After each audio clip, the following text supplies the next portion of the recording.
the Australian Motorcycle Grand Prix for the past 2 years. But today, Sydney's magnificent Eastern Creek Raceway joins the touring car title trail for the first time. The 3.9 kilometre layout has been a happy haven so far for Larry Perkins, who won the inaugural Nissan 500 here.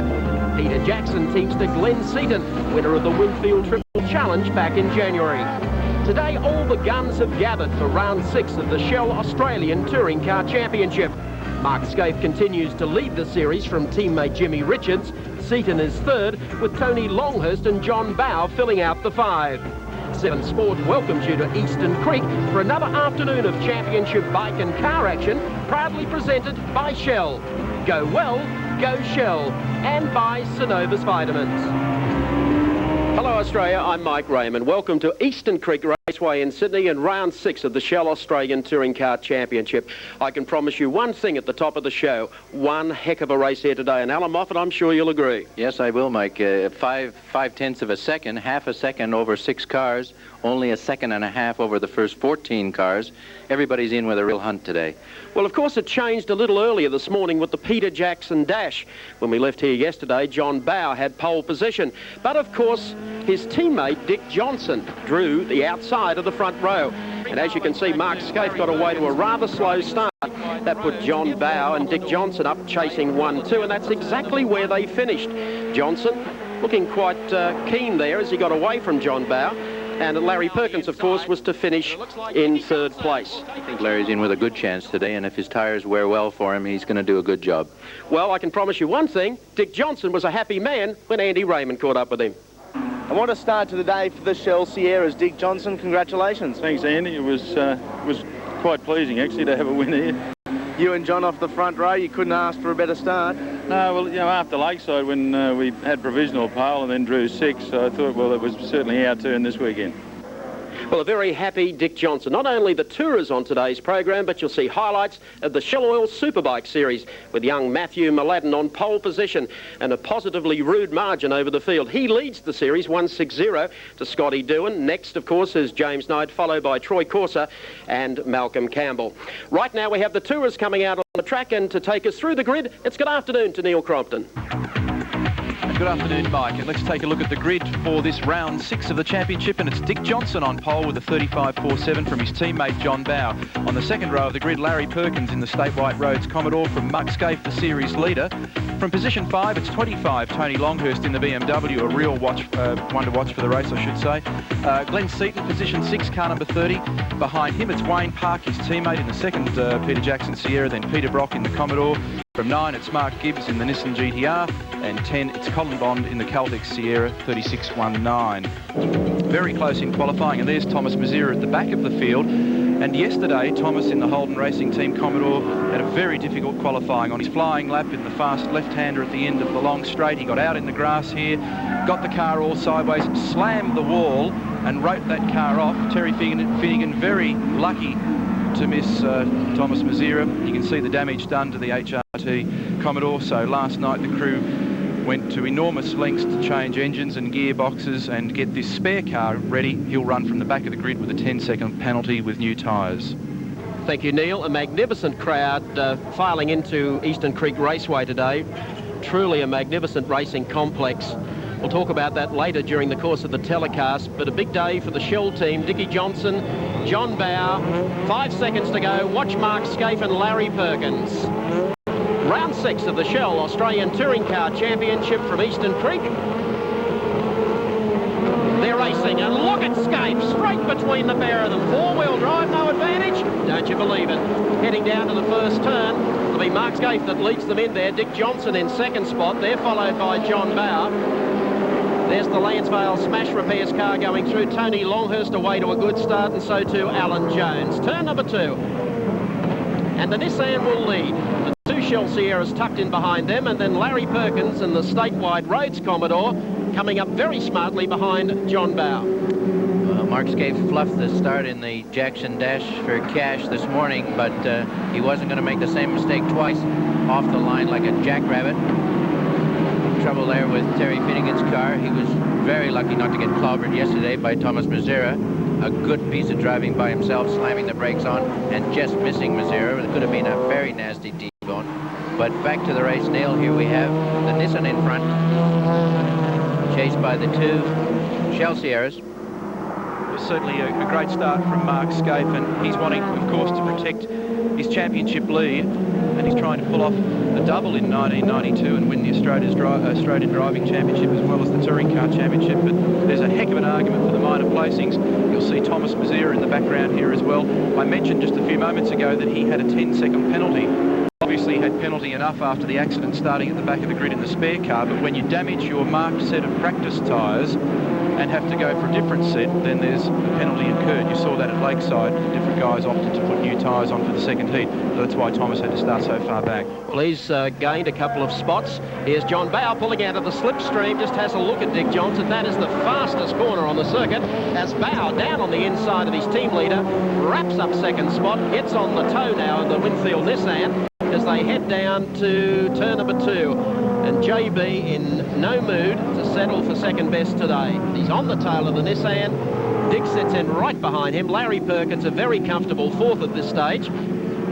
Looks like the Finnegan car, the number 27 car, is in the pits, out of commission.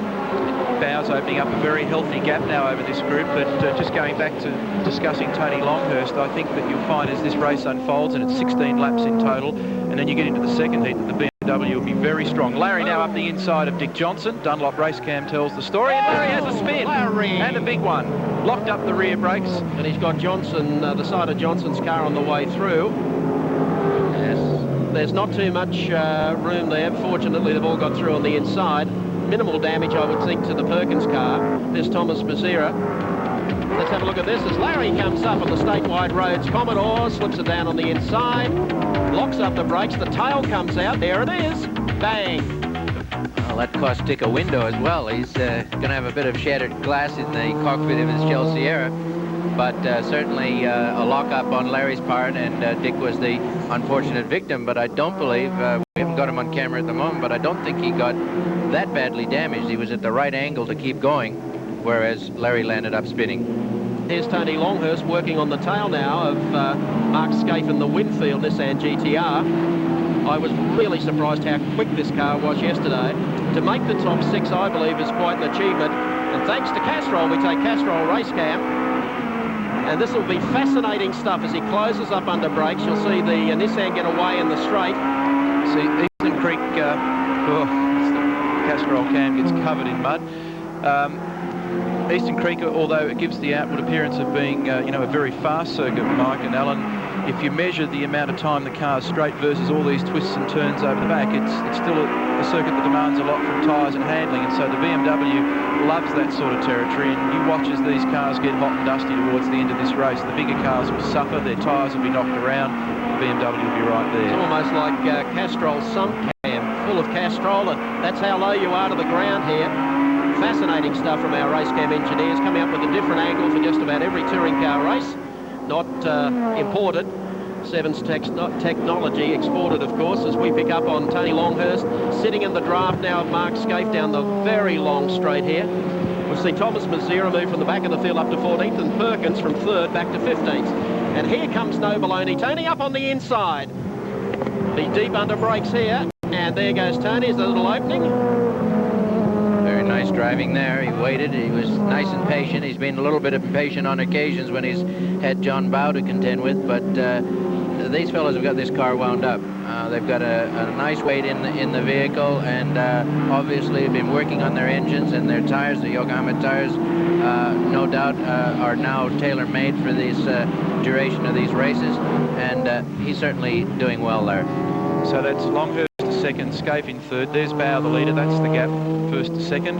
Now, John's got a good, healthy gap. If he can drive the car straight now and not lean on his tyres too much, he's possibly able to hold that lead, but you can be sure that Longhurst will give it 110% to reduce that gap. He's already well clear now of Mark Scaife, so he's in no danger from behind at this stage. He might come under some pressure at the end of the main straight on this next lap, when Scaife will close up a little at the bottom of the straight, but you saw how nimble the VM was in the tight corners.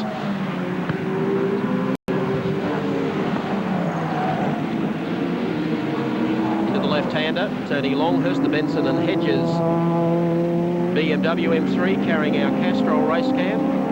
There's Mark Gibbs coming through, Peter Brock right behind him, and then Jim Richards sits on the tail of Brock in the 05 Mobile Commodore. Brock started out fairly quick yesterday, was I think second fastest after 2 unofficial sessions, but then as they turned up the pace a little later in the afternoon, he went back out of the top 6. A lot of brakes locking up yesterday, not as much as Jimmy Richards, who was off the track on 2 occasions. That wasn't too good. You can't get a good lap time when you're out on the grass, Michael. But Brocky's working hard here to stay in front of Jim Richards at the moment. Perkins, incidentally, is still circulating in his 14th. Yeah, Johnson back behind Jim Richards. Might see some good stuff from Dick as this race unfolds. There he is. You just caught sight of him coming through the turn. Jimmy Richards carrying our Nissan race cam as he comes up on the inside of Peter Brock. Beautiful move that on the inside. He made a good clean exit out of the corner, and Peter just got a little bit out of shape. There's a new tyre on the Commodore this weekend. They had the tyre also at Lakeside, and as Mike said, the car was very quick in the unofficial sessions yesterday, but Peter left his qualifying run a bit late. It was after the Thomas Mazera incident. There was a fair bit of garbage on the road, so he's disappointed in qualifying. John Bow, the top turn, bringing him back onto the start-finishing straight. We'll check them out on Shell Racecore for you. JB from Tasmania leads heat number 1 today. Tony Longhurst in the BMW, a very strong second, followed by Mark Scaife in the Winfield Nissan. 4th is Mark Gibbs in the GIO GTR, and rounding out the 5, Gentleman Jim, the 2nd of the Nissans. Now in heat number 1 of round 6, the Shell Australian Touring Car Championship, is Wayne Park up on the outside of Morris. That car's got plenty of poke, let me tell you, as he dives down into the left-hander. Morris drops back a spot on the ladder, and I would think in about the middle of the field you'll find that Dick Johnson's starting to close on that second group behind the race leader John Bowers. You ought to still bow over Tony Longhurst. They've opened up a huge gap over Mark Scaife, and probably 8 or 9 car lengths then back to Johnson, followed of course by Jimmy Richards. Colin Bond with a loose rear bumper bar, the insert to the middle of the bumper bar going astray. I don't think it's going to hurt anybody if that comes off. It's only plastic, but looks a bit unsightly. It looks like it's going to blow off here shortly. He's obviously had a little nudge for that to break loose on the left-hand rear guard. See what Bondy can do as he comes into the left-hander. Paul Morris changes direction and goes to the outside. He'll fix the problem for him. Doesn't want to get slapped in the face by that piece of plastic, but it's not going to hurt anybody if it does come off. This is the battle for 6th, 7th, 8th and 9th. Take Dunlop race cam. Dick goes down the outside under brakes. Brock's got a nice line into the... Yes. You'd be a bit careful you didn't cop a Larry back through the window there. Brock covers his tracks, and while Dick gets pushed wide, Alan Jones takes advantage of that, and Dick goes back even another position. There's Brocky, Alan Jones, Dick Johnson in there. I tell you, it's getting pretty tight back at the front of the field, where we've seen John Bow leading since the first lap of this race. But Tony Longhurst has been eroding that lead lap after lap, and he is right on his tail as we pick them up coming down to Family Hill. A brave move this on the outside. Sits in behind John Bow as the exit to that turn. Now coming up to a section of the racetrack that I would think that Longhurst will be really able to monster JB. Be interesting to see how bold he is. He'd probably be a bit gun-shy after Winton. There's a Colin Bond as we speak. As Colin's gone off there, but the car's okay. I think he's just had a spin off. Still got his bumper bar hanging off the back. He's trying to get back onto the circuit. Well, he's back on. Let's have a look at Colin Bond. I think he got a bit of help there from Paul Morris, perhaps. Just a touch, maybe. Paul actually forgot to put his foot on the brake there. That was... You were disgracious. Okay, John Bow has Tony Longhurst all over him as they come up to the next left-hander.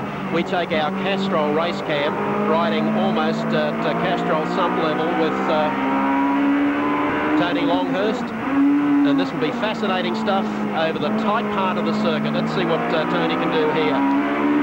Gee, the Shell boys have been doing a great job with these Sierras this year in its 6th racing season. Unbelievable racing life from one car. And Longhurst just about gets up under the differential of the Sierra, goes around the outside under brakes. We lose him with our Castrol race cam. There he is, Bow. Now, Bow is renowned in Australian touring car racing Racing is one of the toughest customers to pass. Anyone will tell you that. Actually, Tony's got $5 grand to prove it. Oh, Here's a fire in Bondi's car. they pulled out the bush fire. Gary Wilmington's Toyota Supra.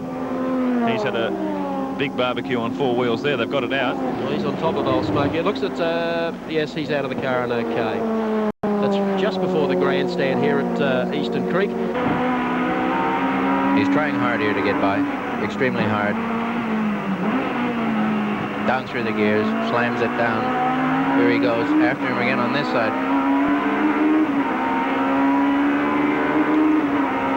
Okay, Castrol race cam with Tony Longhurst chasing hard and Dick Johnson in trouble, car number 17.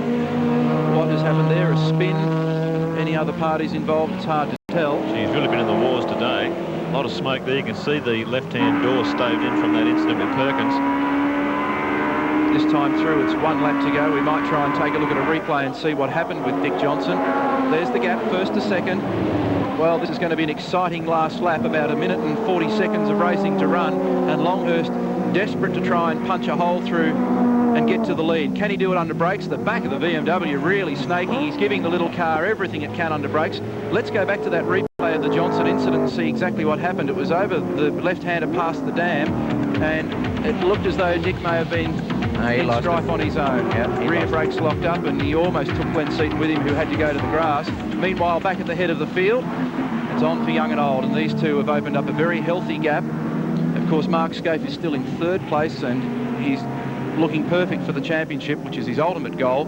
These two guys arguing over the heat. Bauer has taken 2 wins in the series this year, and look at Longhurst right on the bumper bar of the Shell Sierra. Can he get up the inside here? If he could just get to at least halfway along it, he'll be able to get under John and aggravate him, but no, he can't do it. The Sierra comes back once again. So now he tries the outside route when they go to this right-hand kink. Pretty impossible thing to do, Alan. He wants the slingy in tight, but you mentioned earlier he gets off the engine speed and the Sierra is just a little bit too strong for him in a straight line. When we drove the BMWs in '88, if you lost 500 revs from your optimum speed on any corner, it made the run down the next straight just a terrible time. Okay, last corner, coming onto the main straight, the crowd's up on its feet, and Longhurst doing everything he can, but he's going to be shy on horsepower. John Bowe, I think, is going to survive, or will he? It's going to be very, very tight, but no, the Shell Sierra, John Bowe at the helm, takes the win in Heat 1. Tony Longhurst backs away from it in the end and finishes in 2nd place, and those two with a very healthy margin over 3rd placed Mark Scaife, and there he is. He was about 6.5, 7 seconds behind in 3rd. Well, what a great race. Shell Racecore confirms John Bowe the winner from Tony Longhurst in the BMW. Mark Scaife was 3rd. Jimmy Richards, his teammate, a great run through the field to 4th. And Mark Gibbs was 5th in another of the Nissan GTRs. And we're back with more motor racing action in just a tick. Back here at Eastern Creek Raceway, Superbikes, of course, sharing the spotlight today with the tourers at Eastern Creek. 2 great heat races. Here are some of the highlights. Round number 6 of the Shell Oil Superbikes. Matthew Mladen on pole with a 1:34.46 on the Kawasaki. Marginally quicker than Michael Dowson on the Peter Jackson Yamaha. Then, of course, from position number 3 on 30, Scotty Doohan, the second of the Yamahas. From 4, it's Mal Campbell on the Winfield Honda. From 5, Roy Leslie on that marvellous sounding Ducati. Benny Archibald on the Ducati dealer team entry starts out as 6. Martin Craigle, bike number 51 out of 7. From 8, it's 99, Steve Martin on the Suzuki. 9 is 20, Troy Corser, the second of the Peter Jackson Yamahas. And rounding out the 10, 39, Chris Hill on the Winfield Honda. Great start, Mladen gets off smartly. 51 going with him as they head down. Martin Craigle looking for a slice of the action and may well get it before the first turn. One bobbling there on the inside, but they're all through turn number 1 and safely on their way to turn number 2. Craigle coming up, but there's Matthew Mladen. The Kawasaki, the absolutely outstanding superbike rider in Australia this year. 21 years of age and running away from them. Oh, so this fabulous stuff. As he leans into the corner, tries to get the power down. Very difficult on these bikes around here. At 140 horsepower, big, heavy bikes. This is Scott Doohan. As Neil said earlier, the Yamaha a bit further back than you would have expected.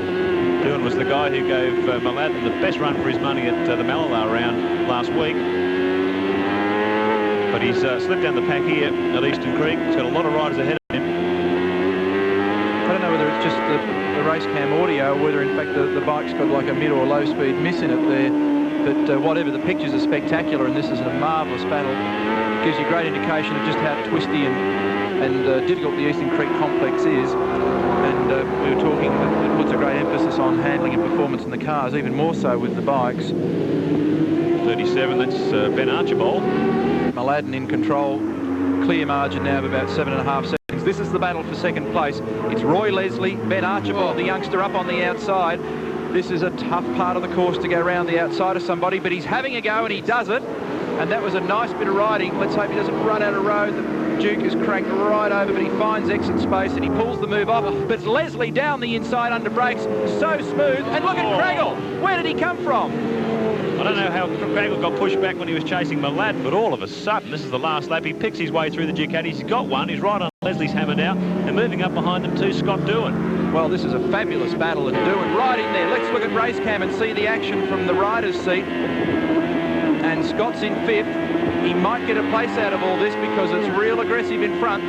Craggle's come from nowhere on the Kawasaki, and the Ducati riders are really arguing for road space, and if anything, they're probably losing ground with the antics. On the space of a quarter of a lap, Craggle's come back and he's taken the second position back from Roy Leslie. We'll stay with this, guys, because Mladen is already 7-some seconds in front. I tell you what's interesting there, the Yamaha's quite ordinary coming off the corners. It's cornering quick, it's braking effectively, but it puts its power down not nearly as effectively as the Duke. And here's our race leader, and ultimately the man that's going to be the race winner, Matthew Mladen. The checkered flag's being readied. He's got one turn to negotiate. He's going to win by a country mile. But I've got no idea how you predict the second, third, fourth and beyond, because that's a close battle. Okay, he's across the line, Matt Mladen. Well done. Checkered flag time for Matt. Here they come out of the last corner now. So Craggle slipped back another 3 positions. He must have some mechanical problem there. The bike seemed to recover. But look at this, Dice. The Ducati's go Archibald just wheel to wheel. Leslie third.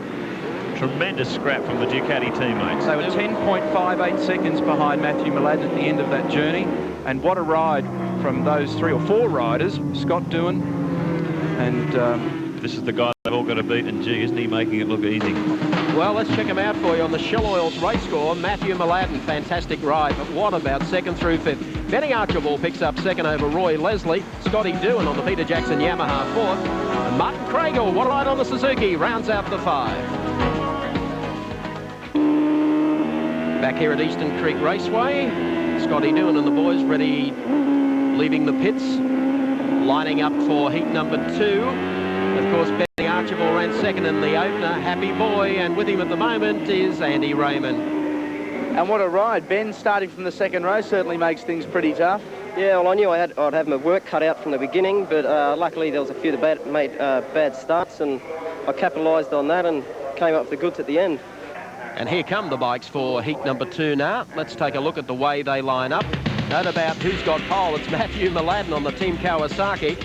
Michael Dowson starting alongside on the Peter Jackson Yamaha. Scotty Doohan on the second of the PJ Yamahas out of 3. 4 is Mal Campbell on the Winfield Honda. Keep an eye, 38, Roy Leslie on the Ducati. And also Benny Archibald, the second of the Ducatis, out of position number 6. Martin Craggle on the Suzuki starts out of position number 7. Steve Martin on the second of the Suzukis out of 8. Troy Corser, the PJ Yamaha from 9. And Chris Hill, the Winfield Honda, out of position number 10. We saw some fabulous racing in heat number 1 earlier today. At the moment, Matthew Mladen, has he got a problem? Calling someone across. No, the visor's gone down. He's got his hand up. He's ready for the start. Racing heat number 2, 51 blitzes them, heading Martin out. Craggle. What a start from Craggle. It's the second time he's won the start, and he goes for it down into the left-hander. Look at Mladen, he's been pushed right back. He was calling for attention on the grid there. He had something apparently wrong with the bike. They wouldn't stop the race. It'll be interesting watching his progress. I think he's about 6th or 7th position. He was buried into the first corner. He's still a fair way back in the pack, but Craggle came out like an absolute bullet. He flew at that first corner. Now just keep an eye on Matthew Mladen. Look at Archibald up on the inside. Archibald to the lead on the Ducati. So Ben goes through on 37. Craggle in second place. Mladen in third place, and then a gap to 4th. Watch Mladen under brakes down here. Look at this. Unbelievable. Straight up to second, but it's side-by-side action, and Craigle comes back and retakes the line. So Mladen goes back into third place. He's going to have to fight for this one. Well, there's one off. In the dust, he seems to be okay. We can't see the number clearly from here. Yes, one of the track marshals, a couple of them very quickly to the scene over there. Mike, I think it's Craig Jones on the Cycle City entry. That's one of the Suzukis.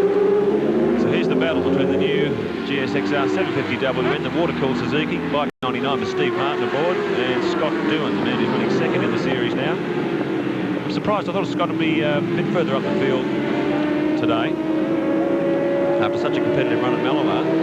This is the last lap as they come across the line. He's been the bridesmaid all year. He's finished on the rostrum in 8 of 9 heats, but he still hasn't recorded a win. This is shaping up as another heck of a battle. Doohan's there, Craigle is in there. Roy Leslie's had a tougher time in this heat, finding his way through. There he is. That battle in heat 1 with his teammate was just stunning.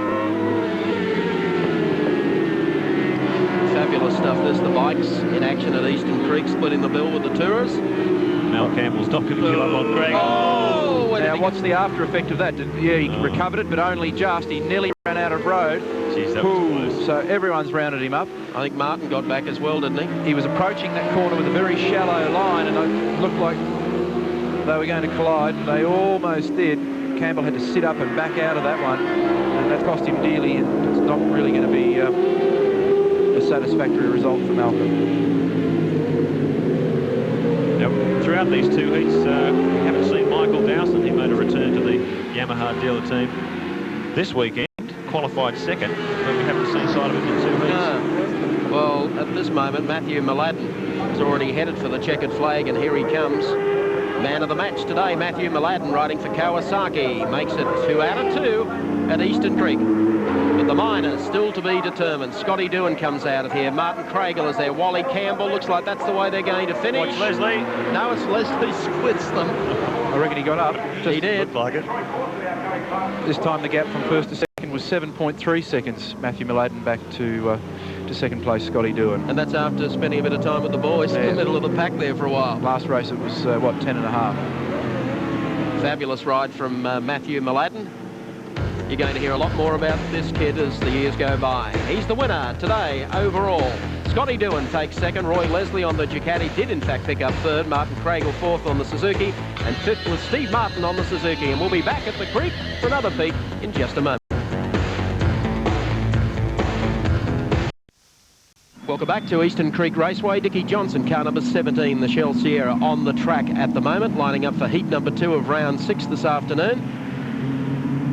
And Dick, of course, with John Bowe, the winner of the first heat. Let's check them out how they'll start. Bowe will start out of pole position with Tony Longhurst alongside in the Benson & Hedges BMW from position number 3, car 2 Mark Scape, the Winfield Nissan GTR. Jimmy Richardson, the second of the Winfield entry, starts out of 4. Mark Gibbs, the GIO GTR, out of 5. From position number 6 at 05, Peter Brock, the Mobil 1 Commodore. From 7:20, Alan Jones, the B&H BMW. From 8:30, Glenn Seaton, the Peter Jackson Sierra. From 9:23, Paul Morris, the B&H BMW. And rounding out the 10:35, Wayne Park, is the Peter Jackson Sierra, the 35 car. We're about 7 seconds away from the start. Watch the Nissans off the line. 4-wheel drive advantage. Bowe, Longhurst, the front row. Racing, goodbye, go the Nissan straight between them. They'll be 1, 2, 3 very quickly as Mark Gibbs tries to get up, but Bowe covers his ground very well getting into the bottom corner. Johnson goes in there. Longhurst, of course, couldn't sustain anything off the line, so he's back in the pack a little bit. Down to the second turn now. Mark Gibbs up on the inside.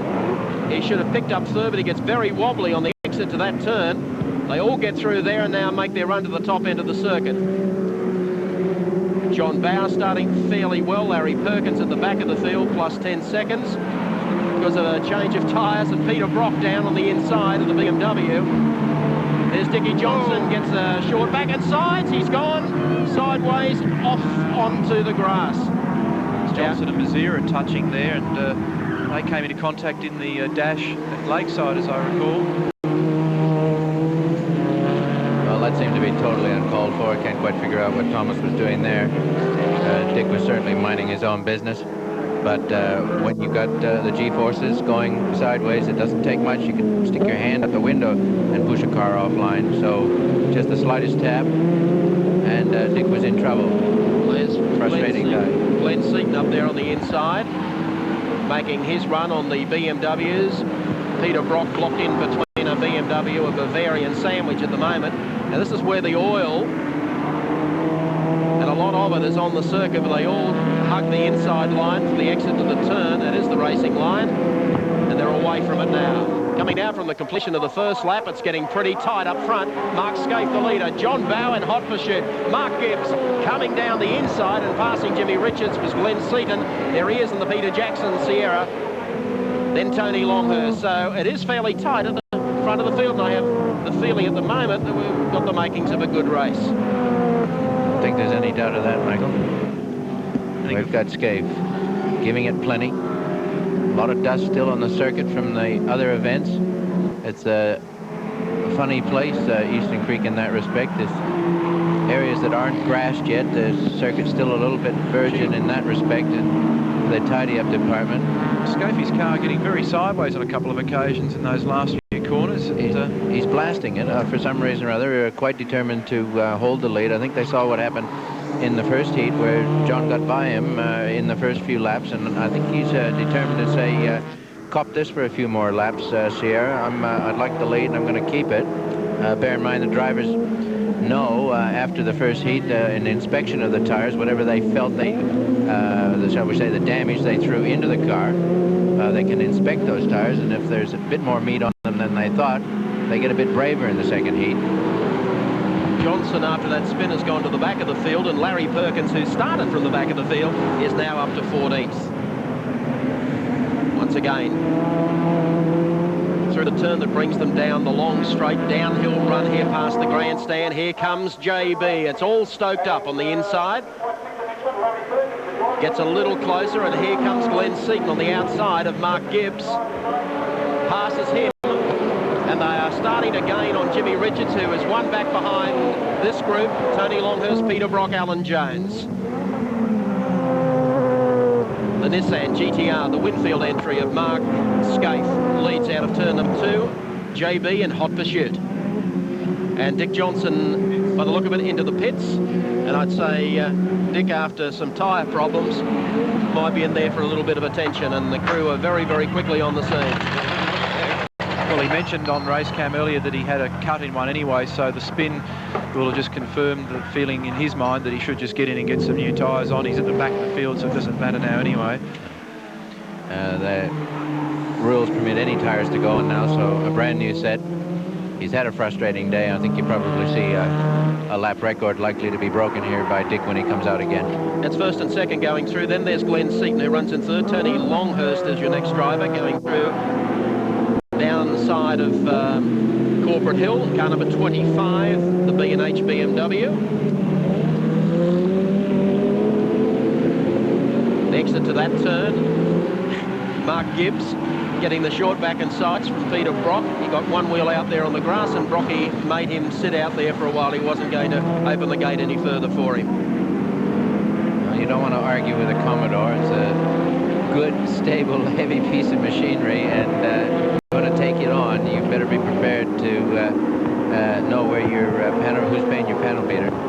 This looks good now as Mark Gibbs and the Bob Forbes GIO Nissan GTR. Tony Longhurst gets a little closer now, watching from this point of the racetrack up to turn number 2.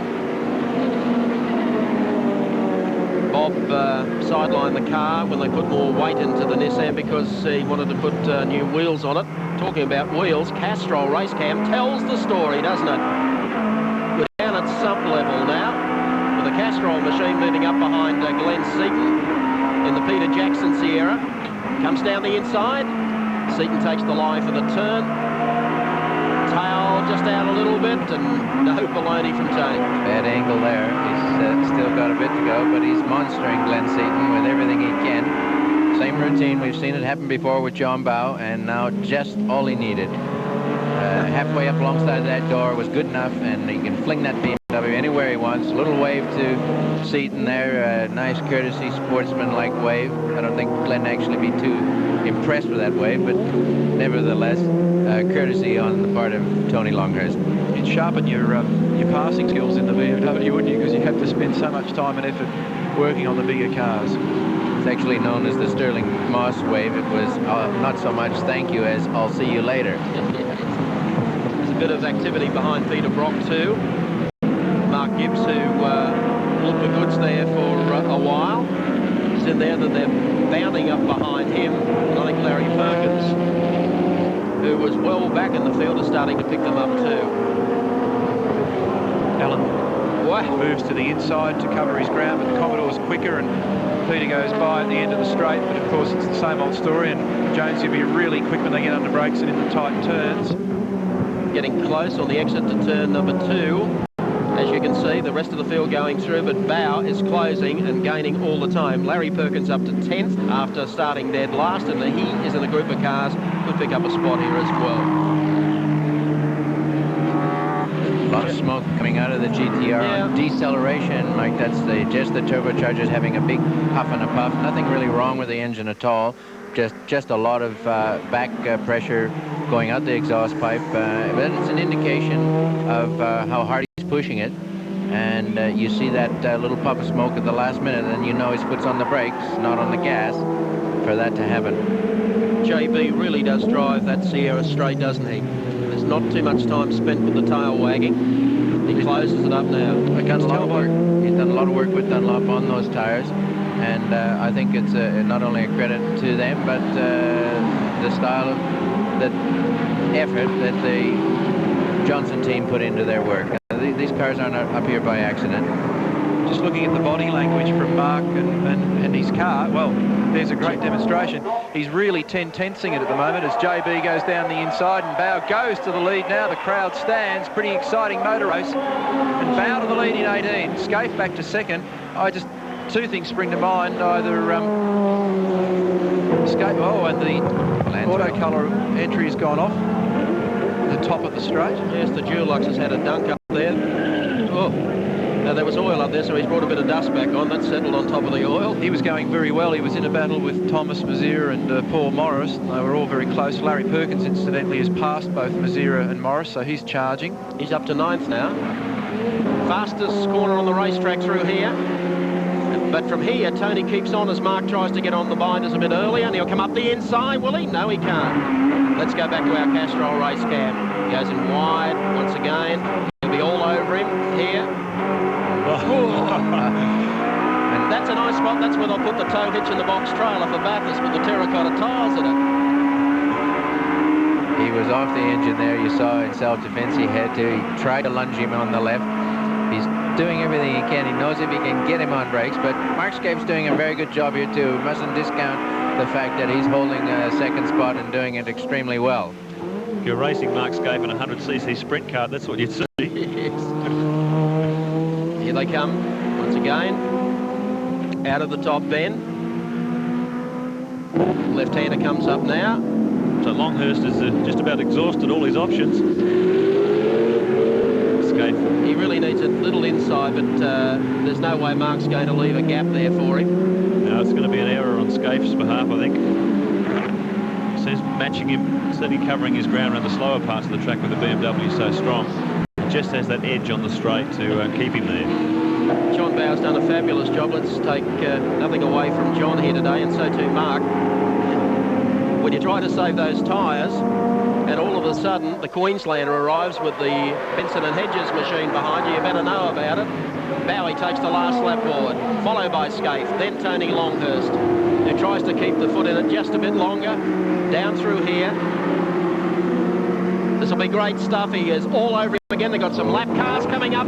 Longhurst looked to the inside, couldn't do anything about it. Once again, feints this outside and pulls back behind him. Whoa! It's all nice there, folks, isn't it? When you're watching a motor racing and someone shows you one of these views in about 3 years' time, I hope you will remember Who came up with all the innovations? It was Seven's race cam team. Oh, absolutely fantastic, mate. That's tremendous. Now this is going to get great from here on in as they come up on the lap cars. Scaife through. Now it's Tony down the outside. Unfortunately, he hasn't got enough to pocket him behind one of these cars. But here he comes anyway. He's going to give it a shot here.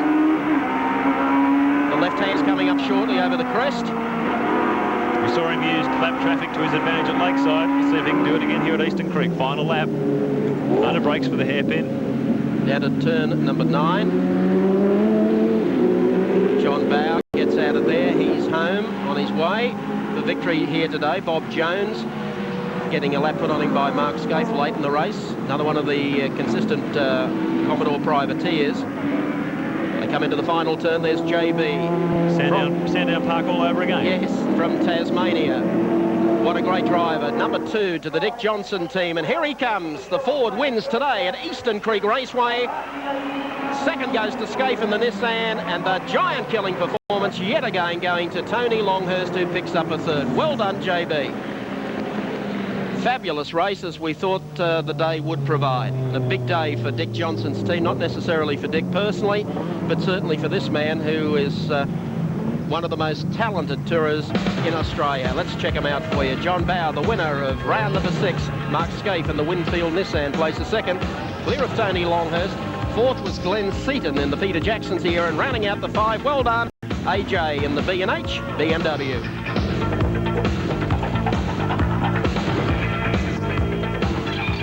Tremendous racing at Eastern Creek. The touring cars putting on a fine show for us. Nissan, BMW, Ford Sierra. The man who finished third today, Tony Longhurst, congratulations. That was one heck of a drive. It was great entertainment. No, she's hard work, I tell you. I was right on the limit the whole time, and I must admit this Nissan's a remarkable car. You think you've got it and just inches away. We mentioned quite a number of times in the commentary, it must be so frustrating to be constantly balked by the big cars, because you're fast where they're slow, and it's the opposite in other occasions. I've never experienced such a thrill as going through that corner at the end of the main straight. The speed difference, we must have 20 or 30 Ks in the corner, but it really is frustrating. You just feel like going bang and giving the guys a clout, but I've learned about that.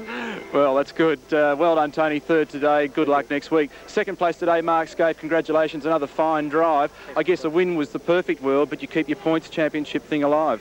Yeah, no, that was a good result for us today, obviously, to keep Tony away because he's starting to catch us, and to keep Bowie behind was a drama, I can tell you. I'll bet it was. And the winner today, John Bow, congratulations. That was a fabulous performance from your Shell team, and of course a great drive from you. You must be pleased. I am, Neil. It's great for the team. They've worked incredibly hard this year, and Dunlop have done an enormous amount of work on the tyres, and obviously it showed today. Happy scenes in Victory Lane. Mark Scaife, the series leader on 160 over Richards 147. Seaton third, Longhurst fourth, and John Bow in fifth spot. And a very interesting series, Alan. Great competition from 3 different makes, Mike. Well, make sure you join us for the next round of the Shell Australian Touring Car Championship, a non-telecast next weekend at Mallala in South Australia, and we'll join you at Wanneroo Park in Western Australia. Until then, good afternoon to you all.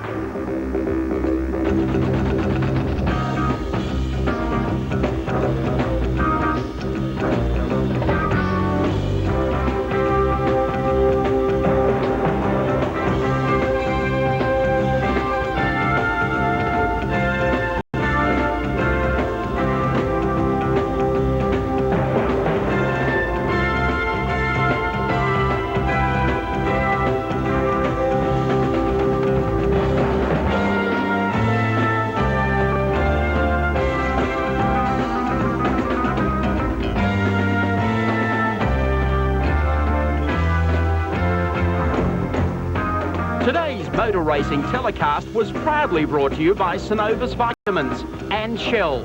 Go well, go Shell. This has been another 7 Sport production, the network of the 1992 Barcelona Olympics.